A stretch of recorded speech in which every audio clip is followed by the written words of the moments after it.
biz masalaga qaytamiz. Olimpiada tushgan savol. Demak, mana qizil bilan mana bu yerda belgilab qo'yapmiz. Bu yerda balandlik 1200. Ko'k chiziq bilan belgilab qo'yapmiz. Bu yerda esa balandlik 1100 bo'ladi. Demak, biz birinchi qiladigan ishimiz 1200 dan 1100 ni ayirib olamiz. Javobi 100 chiqadi. Demak, har bir gorizontal qo'shni gorizontaldan 100 metrdan farq qilar ekan. O'quvchilar, endi birinchi amalimiz ketdi. Ikkinchi amalimiz bilamizki, har 100 metr pastga tushsak, demak 0.6 gradusga harorat isiydi.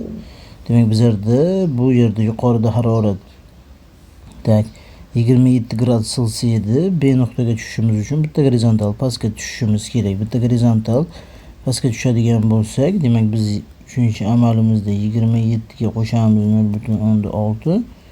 Keyin javob bo'ladi 27.6 bo'ladi. Javobi A bo'ladi. Do'stlar, bizni kuzatishda davom eting.